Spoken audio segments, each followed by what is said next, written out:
Ish Miriel, Ishameru, Yaakov, Aviva, Ifawa, Yaakov, Oreya, Yaakov, Ish Miriel, Yaseru, Emes, Tabedu, Nividu, Nishanan, Abershaker, Havinilu, Jiftafa, the Sobrima, the Rima, Das Osi, Madaloi, Okay.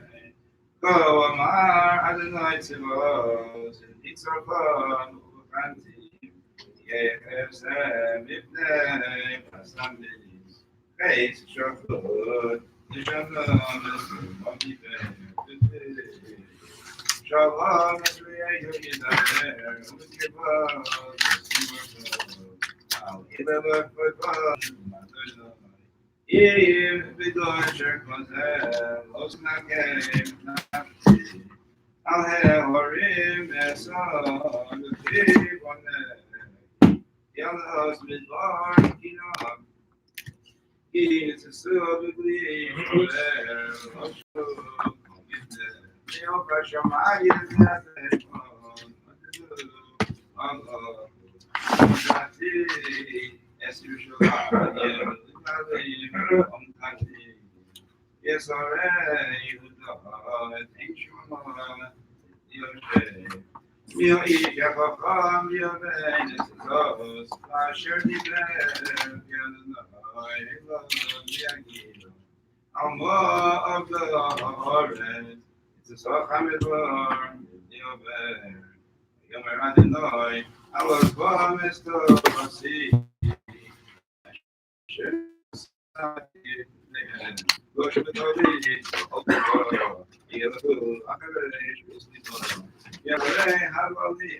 I shall him do, I was okay. Omar, I didn't like to so hey, Israel, my beloved, if he see him, never. But so see him back him. I share all you do. Hey, Mom, would you like the other him? Is a fair I call see also. Go, Omar, I didn't like to boss. He's born in the you like coming out, so you'll have a house to show you. It's so wrong. It's my hair, no. See, send all I know. You say, I know in England, the mob, the Akapain, he called me. I'm it's here, if you done. Ocean, the argues, I'm no order. Usually, for me, no say. Kishuman no noshim dvar Adonai, v'sikachos nechem dvar Pir. Yomen no v'nosechem nehi, v'shor uso in Baron. Ki Allah, moves v'chalnenu, bo yem noseinu. Yachris Allah b'chut, v'achurim merchovos, taber. Oh, no, my God, I'm not in my son, get on, yes, okay, Yakaria was there, yes, oh, I don't know, I saw it of myself, I used to I give birth to myself, I used to worship, you are sure, eat in the sauce, it's how I'm in Saleh, Haskell, you know, say. And the other night, Osaka said, in front of the forest, in the hill of a fasting, you must know.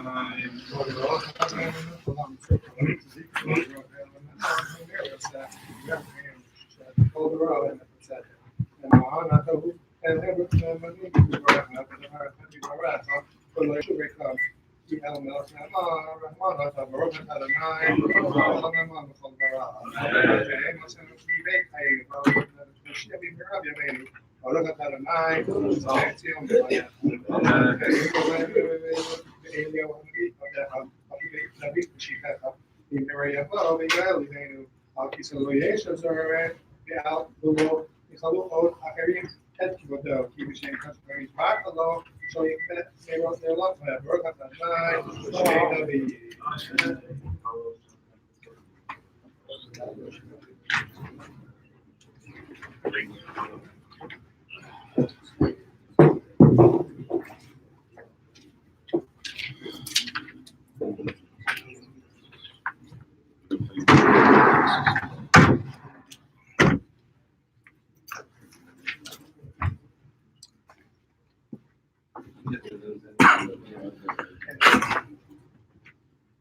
Sheminu Adonai Eloheinu v'no Yeshua Acharei Sheminu K'kayot. Plug my wire into here. There's a thing right in there. Yeah. Just this.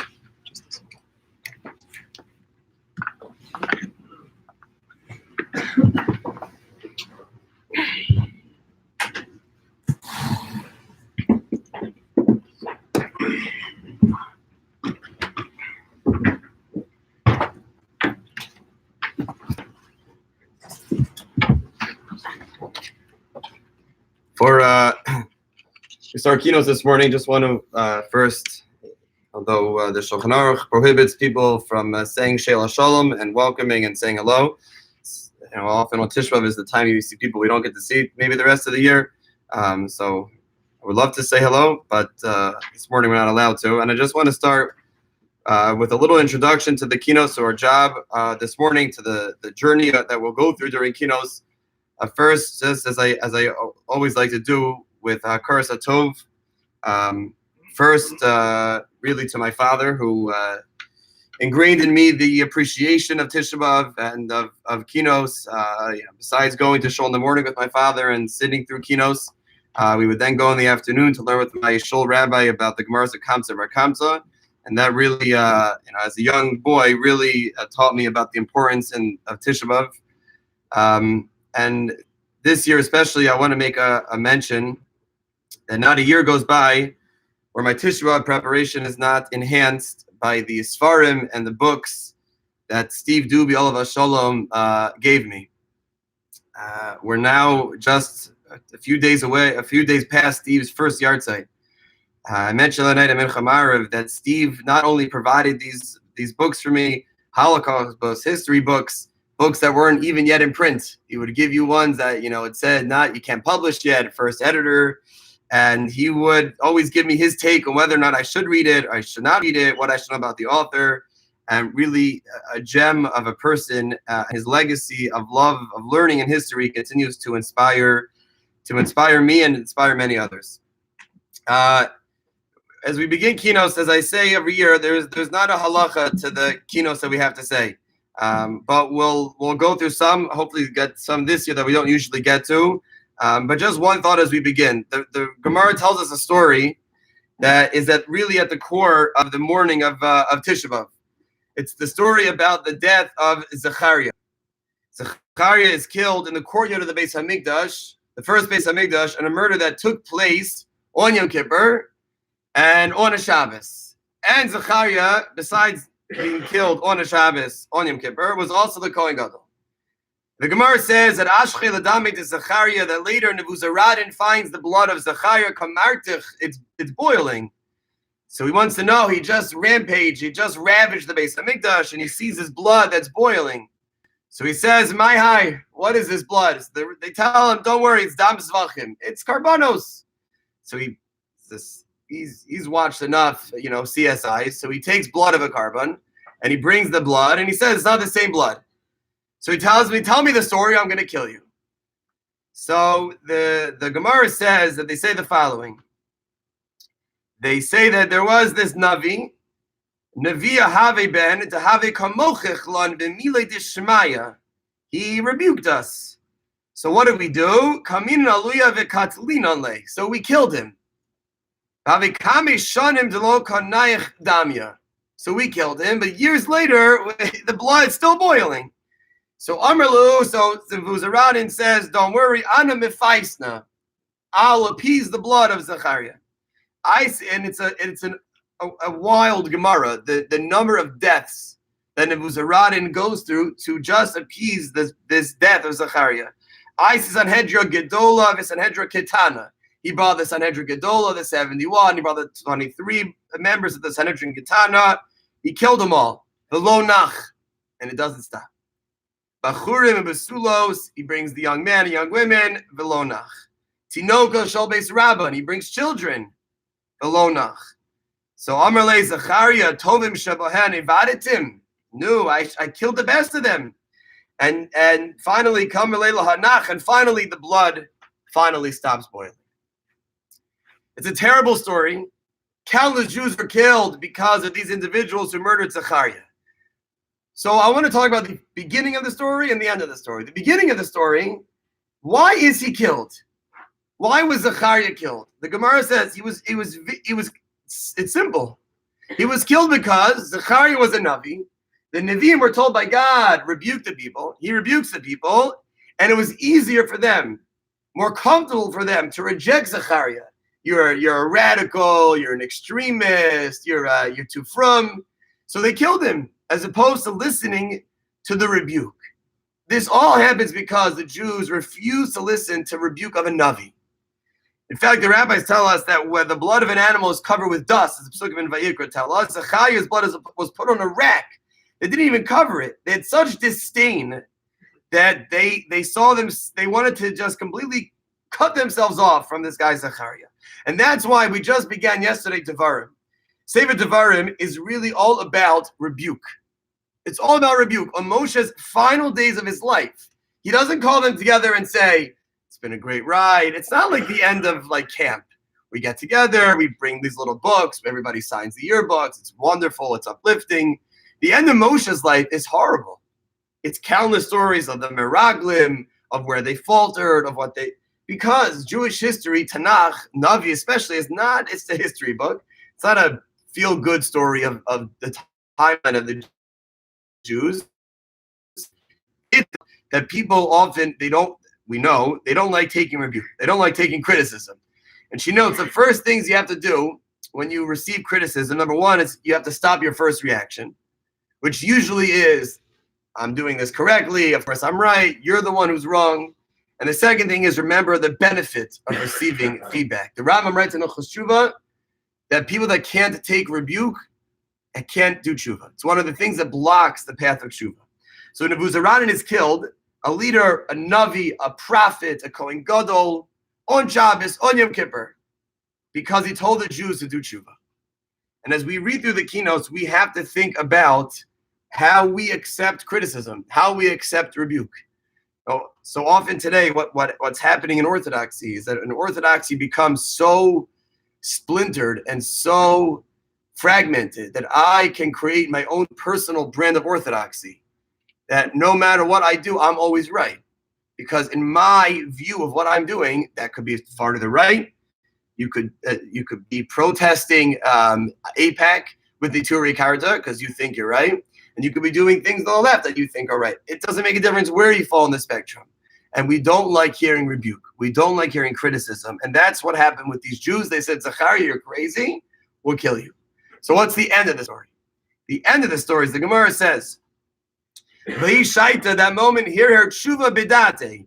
Nebuzaradan does tshuva, and he says, nefesh achas. If one person is killed, who gaver to kotal, if this one person is killed, God punished the Jews in such a terrible way. Imagine for the people that I just killed.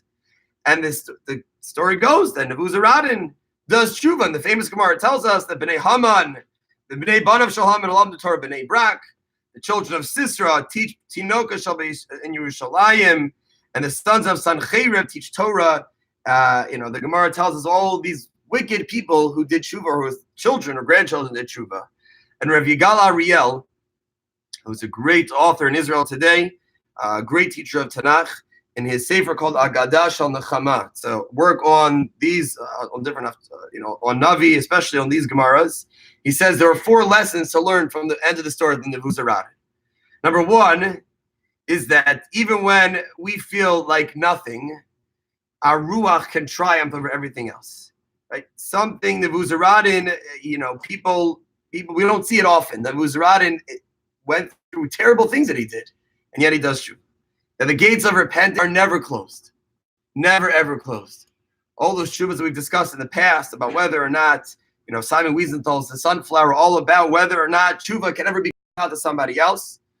Number 3, he says that the Torah is not tit for tat. It's not tshuva is not absolute.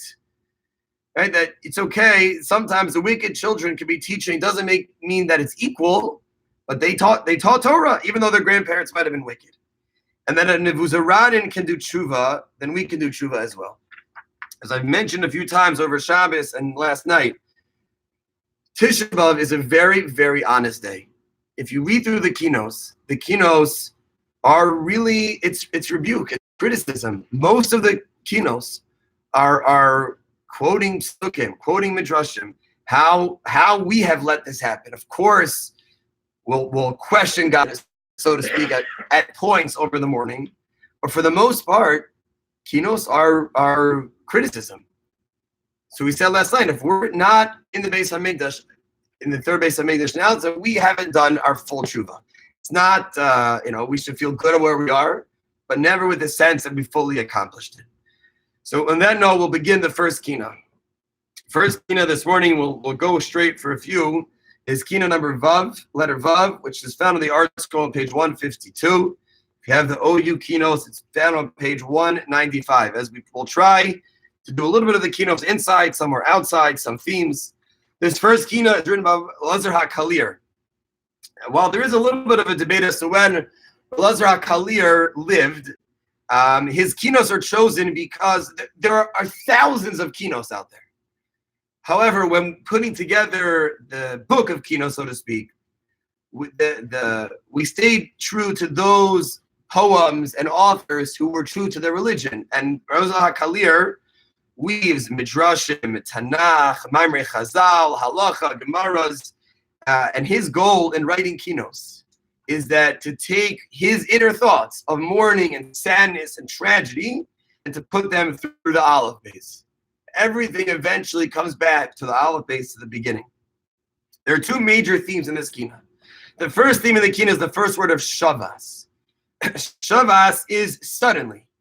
That Elazar HaKalir is telling us that they never thought this could happen. Yirmiyahu HaNavi, who prophesied that this would happen, we know in the Haftorah for Bahar, he leaves with every intention of coming back, and when he returns, oh my gosh, the Beis HaMikdash is destroyed, and even he's caught off guard. And Rabbi Soloveitchik writes that we thought this could never happen. We were convinced that Knesset Israel, the Jewish people, were so holy, or so protected, I should say, that we had a certain shield, a force field, that nothing will ever happen to us. That our faith that this can't be. Yeah, all right, listen, we're doing bad things and we're wrong. Well, God would never destroy his temple. He built it. And the Rav says the faith of the Jews of HaKadosh Baruch Hu would accept their prayers, led them to conclude that Jerusalem could never and would never be conquered. Yes, the Jews might have some temporary reversals, but when the final battle took place, Jerusalem would be spared and the Jews would emerge victorious. And the Gemara even tells about a story in Torah Malka, that half of Torah Malka was rejoicing and the other half was already being destroyed. They just didn't believe that the Beis HaMikdash could ever be destroyed. And we can't ever live in such denial that when our prophets tell us, do rebuke, be better, take the criticism, God, it will be fine in the end. That's theme number one. But I want to focus on theme number two. Theme number two is what's the second line of the Kinnot. I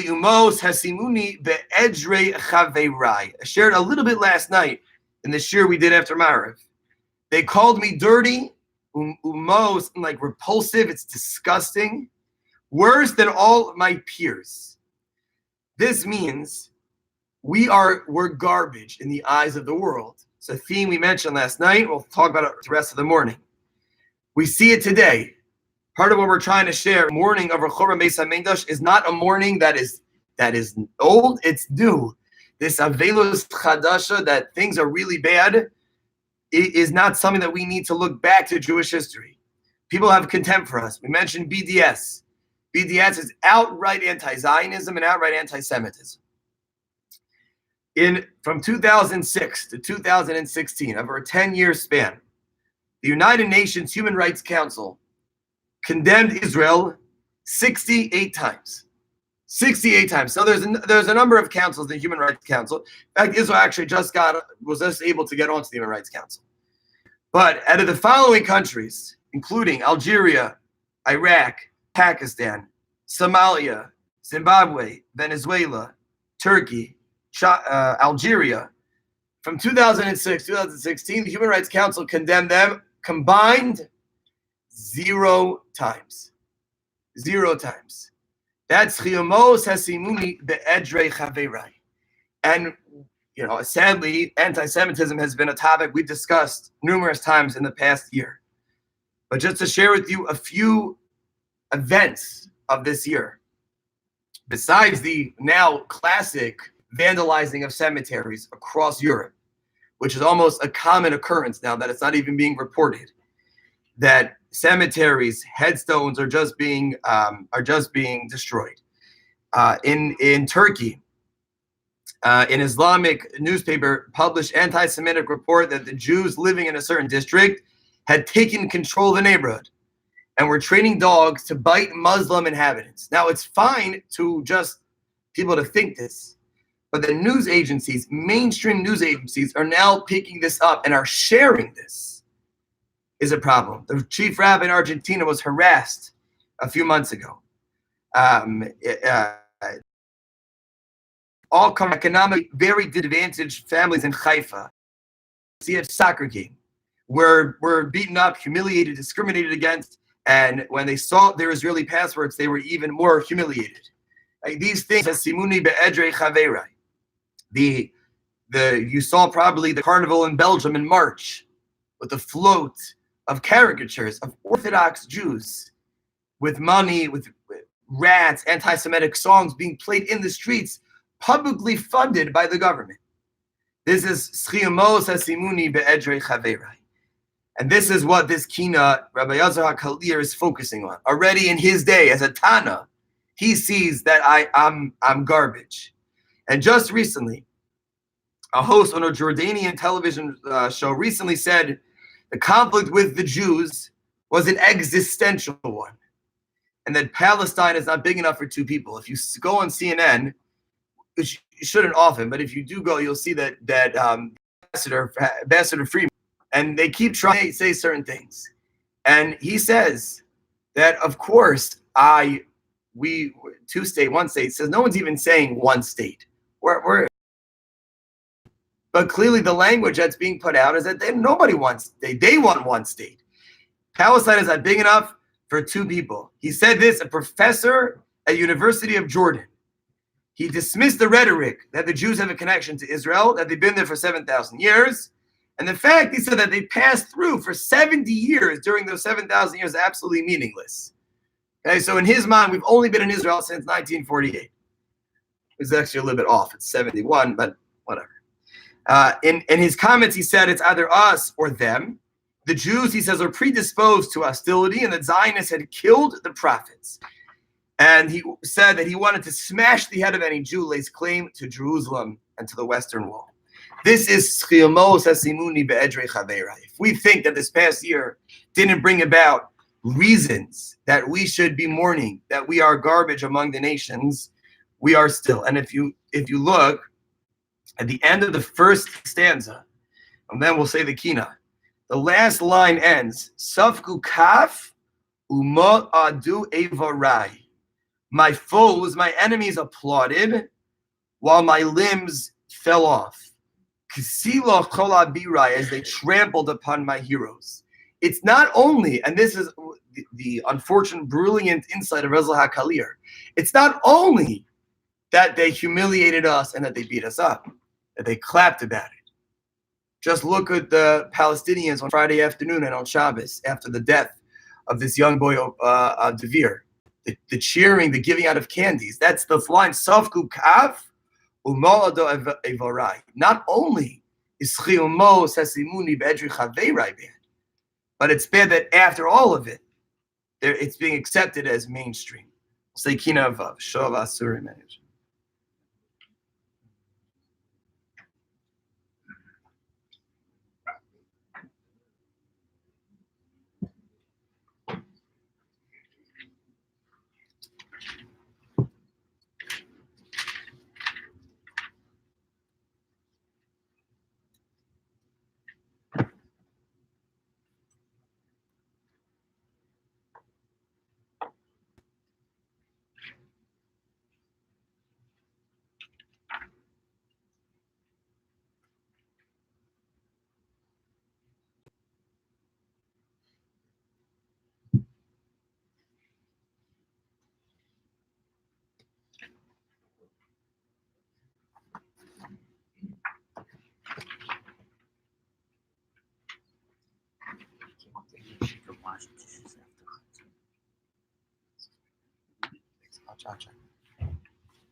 We'll continue straight to the next kina, which is Kina Zion.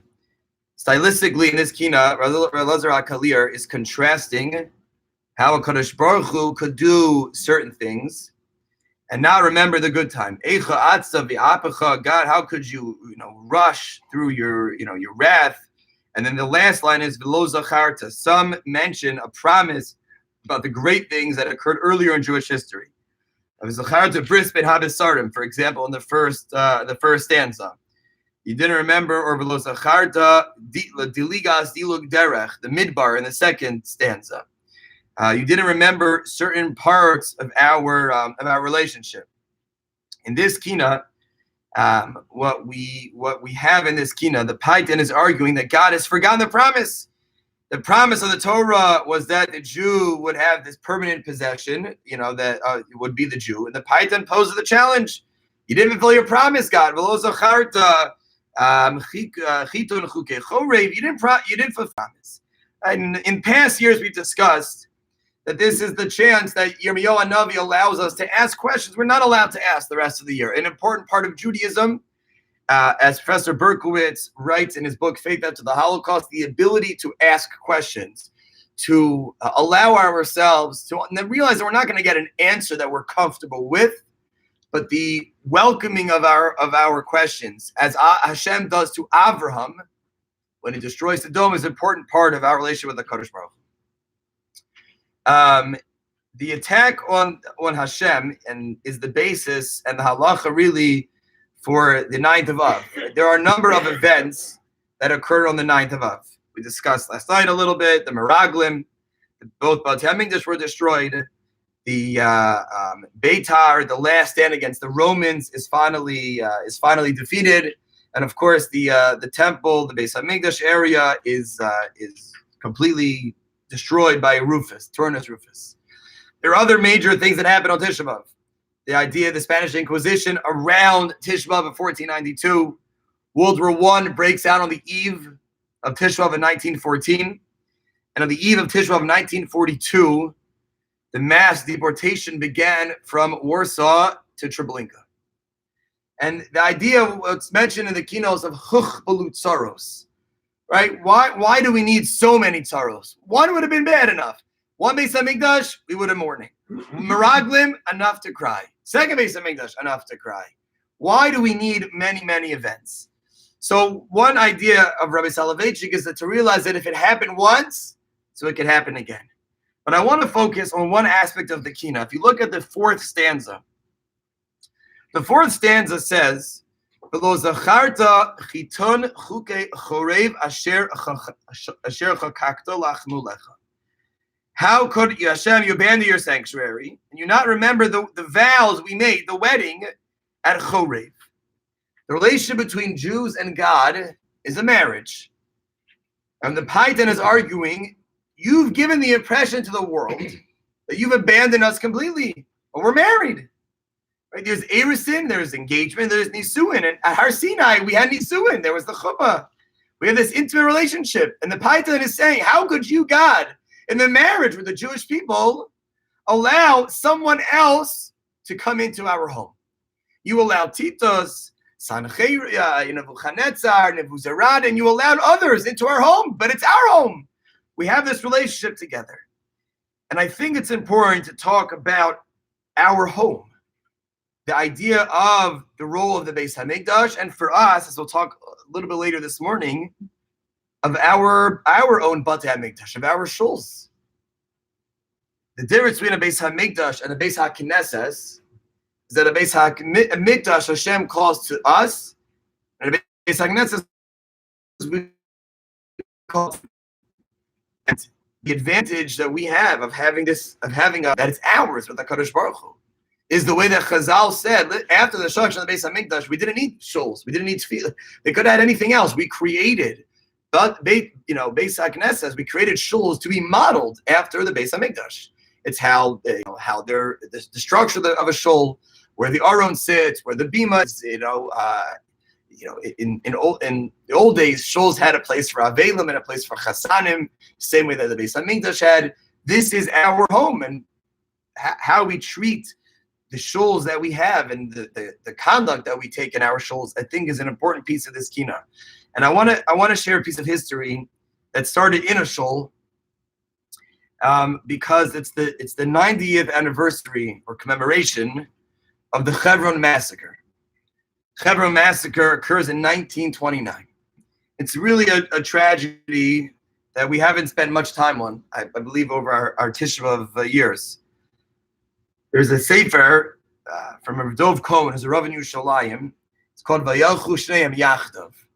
He says that in those years, in Hebron in 1929, they were the golden age. Jews and Arabs got along. You can read the history books. They got along extremely well. They shopped in each other's stores. He tells a story that he had a bicycle this Friday afternoon. He's not going to make it back. He asked the Arab child, could you watch it for me? Comes back after Shabbos, and his bag was there, right? You can't even leave your bike outside your house today. And he brings his bike, and they got along. You can read all the history books. The first thing they will tell you is in 1929, the Arabs and the Jews got along, which is why when riots break out in Meshach Arim in 1929, in that Thursday afternoon, it was bad. There's rioting between the Jews and the Arabs. The British police don't really want to get involved. And the Jews in Hebron are saying, we're fine. We're not worried because our relationships, they're a little on edge, the Arabs, but we're fine. That Friday morning, the streets are covered, late August, Arabs from all the surrounding villages, and there is a hatred in their eyes. Mordechai Epstein, who was a Rosh Yeshiva in Hebron, announces the yeshiva's closed. Stay home, barricade yourself inside your houses, no davening, no learning, nobody come to shul. And there's one bacher, his name was Barenholtz. He was a masmid.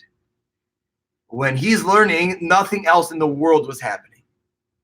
Mention a little bit later about the terrible tragedy in Merkaz Harav with the 8 Kedoshim, the 8 boys who were killed 11 years ago. Tremendous masmidim. So this boy Barenholtz, every Friday afternoon, he goes to the Beis Medrash. He doesn't hear the Arabs. He's in the place that we're talking about in this Kinnot, right? Our home.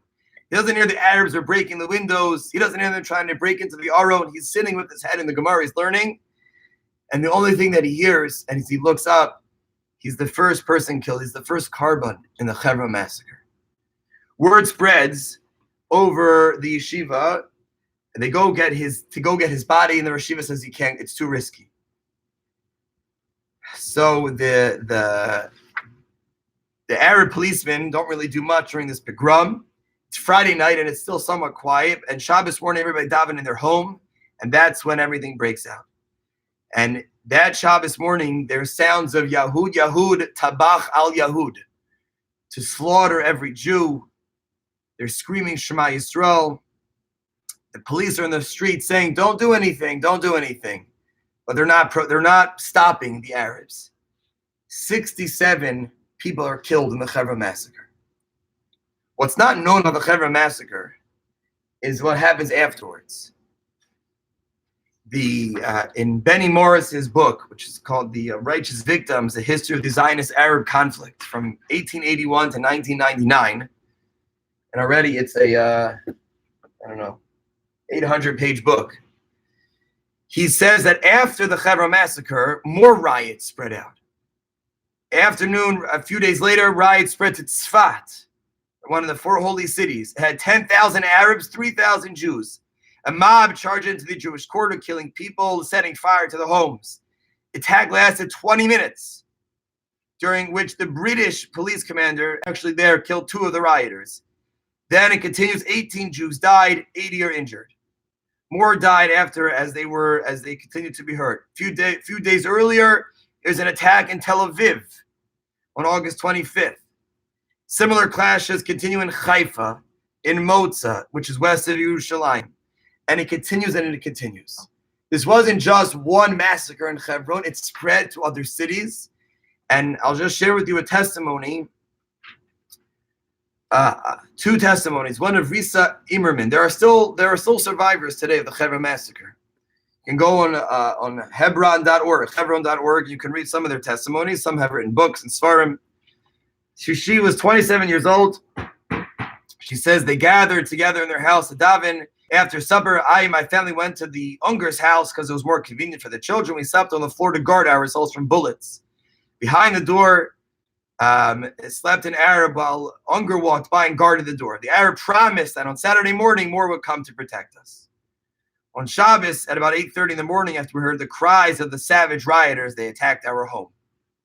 My husband, Mr. Unger, and his wife stood by the door and held off the pillagers, but they finally succeeded and burst in.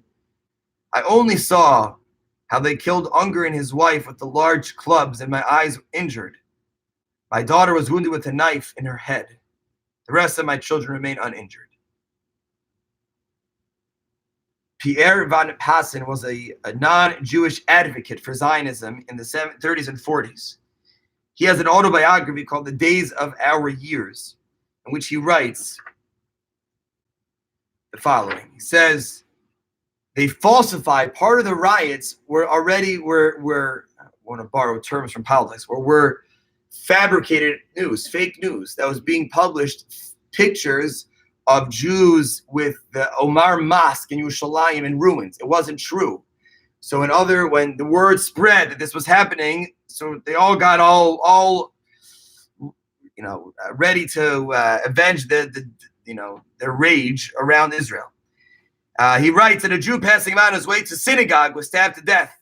When he heard of the murder, Rabbi Slonim, a man born and bred in the city and a friend of the Arab notables, a man, notified the police commander, of the Arabs that what they should do, and the police told him, mind your own business. An hour later, the shul's attacked. Jews are slaughtered. Saturday morning, the yeshiva students are killed. He says from the upper windows, he writes, came the terrifying screams of the old people, but police galloped off, leaving the boys in the road to be cut down by the Arabs arriving from all sides. And I think it's should not be forgotten that this tragedy begins in a synagogue, in a shul. If you look throughout Jewish history, from the Crusades to the Holocaust, there's something about synagogues that bothered the enemies. And we get to later to Kinnot KJBS, we talk about Tach V'Tach. We'll talk a little bit more about shul, but that's something we should think about. Our own conduct, how we appreciate the gift that we have in our own Beis HaKnesses. To Kinnot Zayin Eicha Atza V'Apacha.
The next keynote is we'll go to Kinnot KJBS, which is found. You have the OU keynotes. It's found on page 237. You have the Art School keynotes. It's found on page 162. In this keynote, you'll notice that the language in this keynote is all the letter Aleph. While other keynotes are other types of variations, Aleph Beis or Taf to Aleph. This is there other you can't even get past the letter Aleph, and it's a very, very dramatic keynote. It's about how the destruction of the Beis Hamikdash really affects everything. It tells the story about the exiled Jew, his search. If you look through the keynote, the person is asking anybody for help. The first stanza is the Ash Shamayim for help. Doesn't work. About asking our ancestors for help. It doesn't work. The angels to help me, whether maybe the other nations of the world to help me. Asking the shepherds to help me. And the sun, the moon, the constellation, nobody's able to help us as we search for God. This keynote, especially we look in the fourth stanza, which is a powerful idea of Adved b'cholev le'amtseyu. With a troubled heart, I seek him. For those that were at our shir last night, we talked about this idea.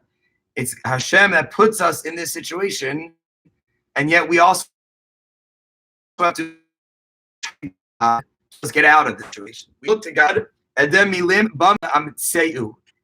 want to learn the words to encourage HaKadosh Baruch Hu. I ask, where's my shepherd? But I can't find him. It's this idea. It's taken directly from Shir HaShirim. Shir HaShirim, of course, is this search of the beloved and the beloved. They're looking for each other. Psukim tell us in Shir HaShirim, be kashtiv v'lo mitzaseh, right? There's this idea of searching.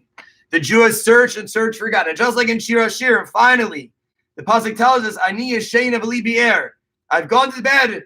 I'm done. And kol dodi dofek. Now there's a knock on the door. Hischili, open the door. Achosi, Rayasi, my sister, my love. Right, Yonasi, my dove. Samasi, Sharoshi Nimlatal. Right, open the door. So the Jew has been sent to concentration camps, to ghettos, to country after country after country.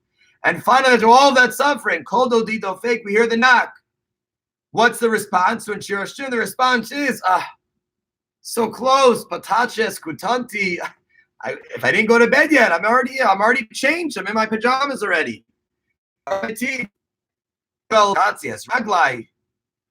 idea of this certain sometimes feel things that I am often inspired by is in preparing for Tisha B'Av.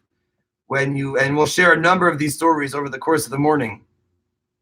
When you read the stories about these young men and women who are tragically taken from us too early, you uncover stories about people that are otherworldly and not made up. It's not people trying to blow up someone's reputation or someone's ego. It makes me think about the life that I live, the lives that we live. What's the legacy that we leave? What's the stories that they'll tell about us? What's the impact that we make? And one of these young men is Segev Peniel Avichayil. Segev Peniel Avichayil is born. His son. He was one of the 8 Kedoshim. There's a few books, one of which is called Princes Among Men. It is of these young 8 Kedoshim. And Segev Peniel Avichayil was somebody who yearned Advent, all the things, the hiking, the sports, all of these things. And Segev Peniel Avichayil, before I even tell you about his love for HaKadosh Baruch Hu, when a teacher had come back from reserve duty, as a teacher, I would wait for one of my students to write me a letter when I got back from something. But he wrote him, "Welcome back. I missed you very much. The whole class missed you. We really felt your absence. I hope you didn't suffer too much. At least now you understand the other side. Ha ha ha." Right? That's good humor. Just to let you know, I've always thought you were a good teacher, but I never thought you were particularly special in any way. While you were gone, I understood what a great teacher you are. There's nobody else like you. Back, Levi. In parentheses, not my real name. P.S. You should know, I wanted to sign the letter with my real name. But since I don't want, God forbid, for it to appear that I'm going to gain favor from you or something like that, I held back and didn't reveal my identity. I learned that character trait from you. That's Segev Peniel Avichayil. Segev Peniel Avichayil actually was injured in a terrorist attack before his bar mitzvah. 3 years earlier, his father was on his way to a shir. His father was giving an adura, and terrorists shot up the car, and him and his father somehow survived. 3 years later, he's killed balls of tefillin. He prepared spiritually for his bar mitzvah, and they write the following about Segev Pnei Avichayil. Besides that, he would come home on Friday to help out at home before he went back to yeshiva for Shabbos, to take care of whatever preparations he could help his parents with, took care of his little sister. When his sister learned to walk, he was upset that she didn't wait for him. And they write the following about Segev. He woke up for Vatikan every Friday, so he would have time to learn Shnai Mikra v'Yad Targum with Rashi and Malbim. Besides the fact that for those of us that try to do Shnai Mikra, that we try like a aliyah a day, and at that point we're I don't know, I think I'm still like in Noach. He learned it all Friday morning after Vatikan with the Malbim. Malbim ala Torah is not the easiest parish to learn ala Torah. His level of understanding was amazing of both text and Mishnah, Tosas, and Gemara. His uncle Rav Zuckerman said about him once, Segev can certainly be considered a Talmid Chacham. He earned money, performed physical labor. He worked at an agricultural summit in the Negev. He had all this. He earned a little bit of money. That's why a little bit later from Devere, this young man who was killed, dying with books in his hand, to bring back to his teacher. Segev, with the money that he earned, bought himself a shas. With the money that he left over, he bought presents for every member of his family. His love of Torah, love of Chesed were intertwined on that fateful night. He didn't want to stop learning. If you know the story of what happened in Merkas Harav, the Beis Medrash that night was empty because they were cleaning the Beis Medrash for the Adar Chagiga, and so most of the boys were helping, and that's why it was somewhat emptier. And a few boys that wanted to learn went to the library to learn. They didn't want to not stop learning. When he saw the evil terrorist Yimach Shemo moving in direction, he called out to his chavrusa to save him. But Hashem decided he would continue learning, performing acts of kindness in Yeshiva Shalmala. Age of 15 years and 9 months, he ascended to heaven. From there, he continued to shed light on all of us. As Hashem, a new light will shine on Zion, will merit seeing Hashem's light illuminate the entire land. This is a boy who the Elazar HaKalir is telling us is this desire, Edve b'cholev le'amtzeyu. How do we search for God? What do we use? How does this impact our tefillah? And we talk about criticism. Criticism doesn't mean we're doing things wrong. How can we do things better? How do we appreciate the tefillah that we get? That's what Elazar HaKalir says. Milin is words. It's tefillah. And how we use that to get close to HaKadosh Baruch Hu, to be like Segev, to have this unending desire to be closer to HaKadosh Baruch Hu. Kinnot KJBS.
Test this year, perhaps one of the more famous Kinnot, so to speak, one of the ones that we should definitely get to.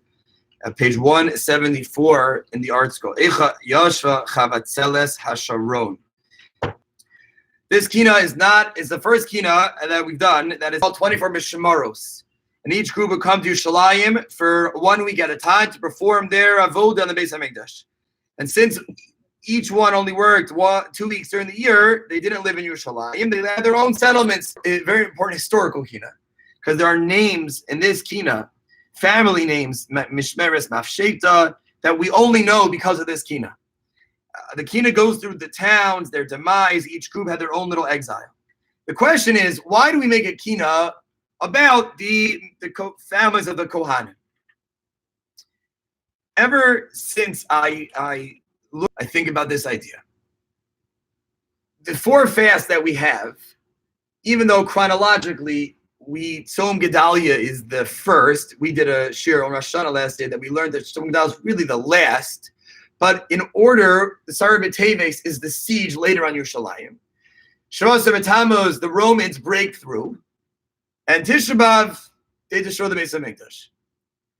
So, if you've ever been in Israel and you've been in the old city, you know that from Shar Yafo to the Kotel with a 2-year-old will take you 45 minutes.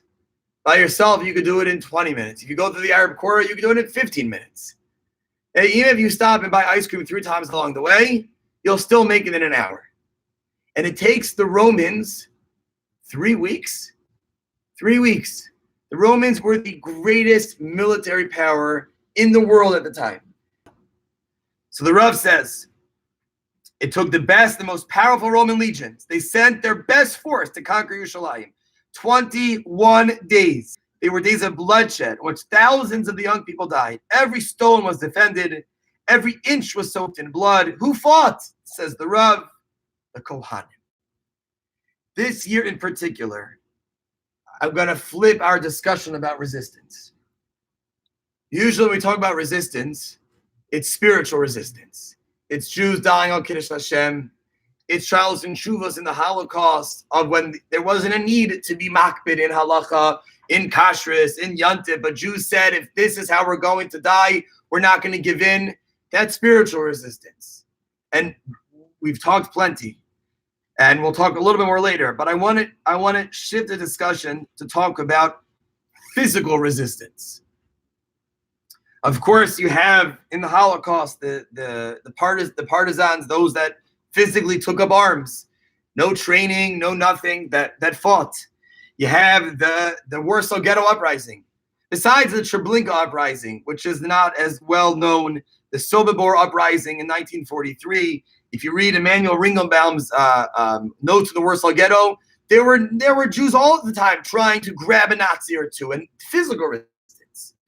The Warsaw Ghetto, Rabbi Menachem Zemba, Hashem Yimkom Damo, one of the greatest geniuses in the 20th century, a mind that was in a different stratosphere in terms of his genius and learning.